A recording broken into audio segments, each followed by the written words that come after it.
people in football know now who Stephen Cohen is.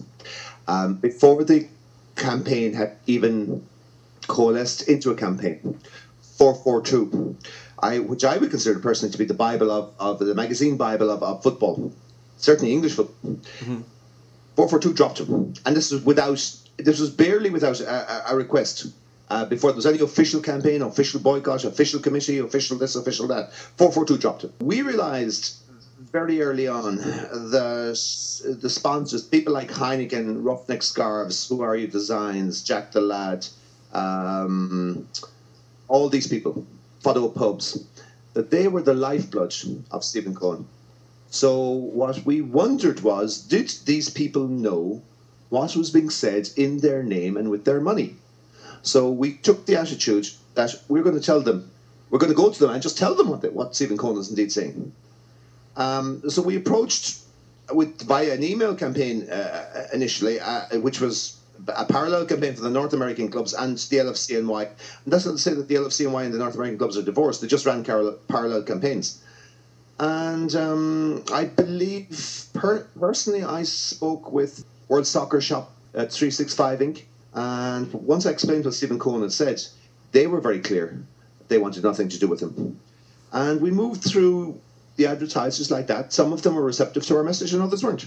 Those that were receptive said, wow, I'm not giving Stephen Cohen money to say this, and they stopped giving you money to lie in their name. The biggest sponsor that was bagged by this campaign was Heineken. To your knowledge, can you describe how the process went with informing Heineken? I would agree with you. Heineken are a multinational corporation. You know, they have arms, offices, corporations in pretty much most major countries. We approached Heineken USA with our email campaign, and we were getting the stock corporate response. Thank you for your interest. We look into it. And when we emailed back, it was, no, we really mean thank you for your interest. We look into this. But there was nothing happening. Sitting down in Ireland, as I say, I was in Ireland at the time, I began to wonder what would happen if we explained to Heineken Ireland and Heineken UK what was being said in Heineken's name by this person, Stephen Cohen, on the airwaves in the USA in Heineken's name with Heineken's money. So once we contacted Heineken Ireland and Heineken UK and asked them to inform their US counterparts, well, then the Heineken pulled very, very quickly shortly afterwards. How did you feel when you found out that Heineken was pulling? I actually felt very good. I mean, obviously we had achieved a name in the campaign, but I would tell you that I equally felt very good when Roughneck Scarves pulled. And Roughneck Scarves was a long negotiation. I also felt very good when 442 pulled. I felt very, very good when World Soccer Shop pulled. To my mind, as important as Heineken was, they were but one sponsor. Yes, it was a good PR coup, but over 50% of Stephen Cohen's original advertisers have left him. And he's been condemned, obviously, by Liverpool FC, and he's been condemned by Chelsea, his own club that he putatively or nominally supports. He's being left in the wake of those who care, who like, who know about football. Talking about Heineken in particular, because Heineken has a special relationship as an advertiser for the Champions League, and do you think that had any special influence on Fox? Would it be fair to say, Richard, that we let Fox know of this situation? I guess that would be fair, yes. The way the timeline works out, it does seem like that could have possibly been a factor. I suspect it may well have been. Well, we went to Fox and we said, listen, one of your biggest sponsors on Fox Soccer Channel and one of the biggest sponsors of the Champions League is Heineken. And Heineken have issued a big, large, unrefutable condemning statement of Stephen Cohen. And said, is this somebody with whom you want to be associated? Was this after Fox had initially reached out to your group or before? After. Okay. So when was this? Late June? I would imagine so. At the time, mid-late June, yes. And did you have any contact after that with Fox or World Soccer Daily after you had informed them of the Heineken choice? Did I have any contact with Fox or World Soccer Daily? Yes. This campaign has never had contact with World Soccer Daily. You mentioned the involvement of Anfield. Can you describe how you were able to bring the issue to Anfield's attention?